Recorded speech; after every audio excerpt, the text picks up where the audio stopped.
Timna, Chapter 9. Thief and Mangy were no longer confined, but free to follow Shem or one of his brothers or even Noah on their rounds. Today, Thief went with Noah to check the middle deck. Noah was a tall, broad-shouldered man of great strength. His long robe was pulled up above his knees for work and tucked beneath his belt.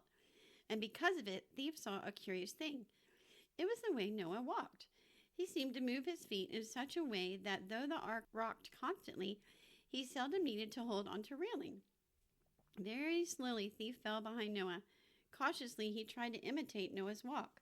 It was impossible with 4 legs to do what he had hoped. Maybe he should try it alongside Noah until he got it. At first, he felt awkward as he stepped beside Noah and tried to keep at least his front legs in line with Noah's. At last, he managed to stay even with Noah's sandals, and after a while, he found himself rolling with the ark instead of against it. Twice, Noah looked down at Thief. The third time, Noah stood still, threw his head back, and laughed heartily. "I can't believe it," he said, and chuckled. "Is that the way I walk?" "That's what you're doing, isn't it, old fellow? Imitating me." Noah patted Thief's head. "Shall we call it the ark walk, huh?" As they continued on the walkway, Thief practiced his new walking style and more than once brought on Noah's laughter. Though the ark still dipped and rose and the angry flood still raged around them, something was different. Thief sniffed the air, still full of strong animal scents, and then he listened. There were no growls, no whistling, no chuckling, none of the animal sounds he and Mangy had heard when they arrived on the ark. As Noah swung open the gate of the next room and stepped inside, Thief pushed in close. With one large hand on Thief's neck, Noah said, "Stay, boy, though I do not think you could wake them. We will not try." Noah held his lamp high. On a mound of hay, 2 golden young lions lay partly curled up with their great heads close to their front paws. Thief saw only the faintest movement that showed they were still breathing. In a hushed tone, Noah said aloud, "The Lord God has done this. Bears, lions, ibex, even the small ones, rabbits, conies, none are awake since the flood began."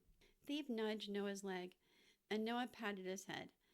"I know you don't understand a word I'm saying, old fellow, and strange as it is, only you and your mate, the cattle and the sheep and goats and chickens and a few others are awake. It is surely God's work." Noah led Thief out and closed the gate behind him. But Thief had understood Noah's words. How this was, he did not know. No animals could speak like the humans, though some could understand them. This sleep is a strange thing, Thief thought. He wondered how long they had been sleeping. When would they awaken? Had the Creator kept only the animals who were used to the care of humans awake? The ark suddenly dipped deeply and Thief slid. But Noah reached out to grab him until the ark righted itself. "Not even the ark walk helps when she dips, eh, boy?" Noah said. Thief whined softly. He would like to have answered Noah. He wondered if animals and humans had ever been able to speak to one another. Like Mangy, he knew the story of the Creator's judgment, which had fallen on the whole earth long ago, when the first man, Adam, sinned. Who knows what might have been before that? Noah led the way into the living quarters. Mangy barely glanced at Thief. She sat at Timna's side, eagerly hoping for scraps from the bowl of salt fish in Timna's lap. "There you are, Silver."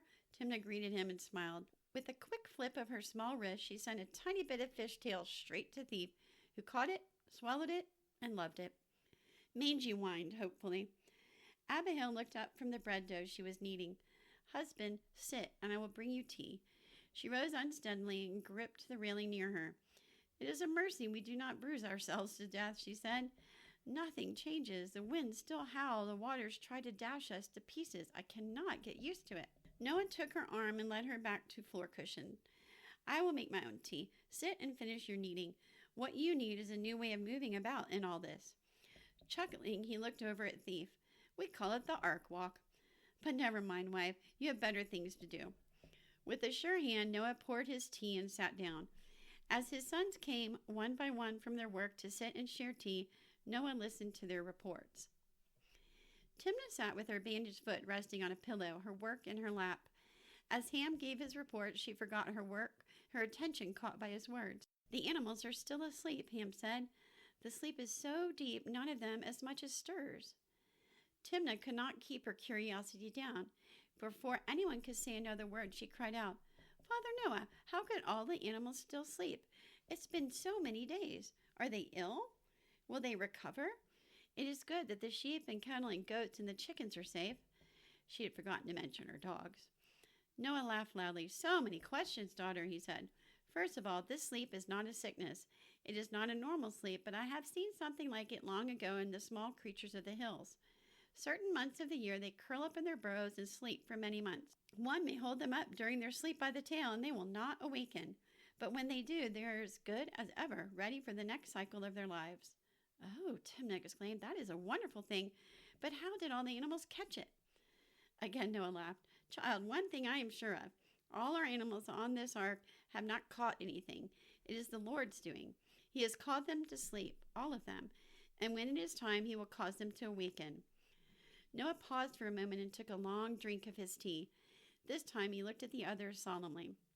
We could not have done the work of caring rightly for all the animals on the ark. None of us spoke it, but you, my sons, knew in your hearts that it was impossible. We would have done what we could, but it would not have been enough. God has taken it out of our hands.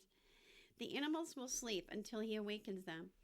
Those few who are awake are the kinds we are used to caring for, and they are not too many for us. Then it's a miracle, Timna said softly. Yes, Noah replied, and so it is surely a sign that we may trust in the Lord God to keep this ark safe through the flood and all aboard it. In his corner of the room, Thief rested his head on his paws. The Creator had sent the strange sleep, and it was a good thing. As always, when the evening meal was finished, the family gathered the cushions and sat leaning against the wall, with their feet raised on the rails of the stove box. Abigail handed her husband the small stringed instrument, a kinnor. It was almost a flat box at one end with a large metal loop attached to it and strings that went from a small bar on the top to the loop. Knobs attached to the loop allowed Noah to tighten the strings. As Thief and Mangy watched, Noah began to pluck the strings. The sound became a song of praise to God. Noah's strong voice led, and Timna joined him with a high, sweet voice. The others lifted their voices to sing with them. Outside the ark, the thunderous tumult still raged, but it could not drown out the song inside the ark. In the morning, the girls went together to the waste room. Zeruiah and Mehetabel walked ahead, with Timna and her cane behind them. All three grasped the rail as the ark now tossed wildly most of the time. The awful noises outside in the storm seemed only to grow worse. It was not a time to be alone, Mother Abigail had insisted. Mehetabel lit the lamp on the inside of the waste room door, which she held open for the others. She hurried in behind them and let the door slam shut behind her.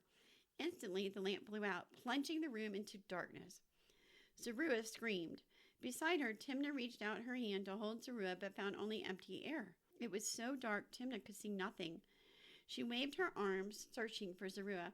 I can't find you, Zeruiah. Where are you? Only the muffled sounds of weeping answered her. The weeping came from close by. As Timna moved her cane in a circle around her feet, she felt Zeruiah, who was sitting on the floor. Timna knelt beside her to hold her. Mehetabel's loud gasp was followed by a groan. I shouldn't have let it slam shut, she cried from somewhere nearby. Wait, it's here. Her words were quickly followed by the sound of the heavy door opening into the walkway. The dim light of the walkway lamp showed Mehetabel leaning against the open door as if it might shut again of itself. Timna helped Zeruiah to her feet and steadied her for a moment. It's okay, she said. We'll get the wick lit again. And this time, close the door gently, please, Mehetabel. Zeruiah only nodded and stood where she was until the lamp was lit and the door closed softly. As the girls finished washing their faces and slicking back their long, dark hair, Timna saw how pale Zeruiah's face looked. Though Mehetabel chatted on, Zeruiah had not uttered a word. Softly, Timna asked, Zeruiah, are you all right? Zeruiah barely nodded. Back inside the living quarters, the warmth of the cooking fire drew them to the cushions placed close by. Mother Abigail stopped her work at the mixing bowl and looked up with a smile. You're here. Good. Now, before I put you all to work, Mehetabel, will you make us tea? I could use some, I know. While they sat together drinking tea as best they could with the ark continually moving, Mehetabel told of the mishap in the waste room. It might be wise to take an extra lamp with you from now on, Abigail advised. Zeruiah had not said a word since their return. She sat looking at her lap, barely touching her tea. Zeruiah, my dear, are you well? Abigail asked. Zeruiah glanced at her mother-in-law and nodded. As Timna watched Zeruiah, she realized that something was deeply wrong.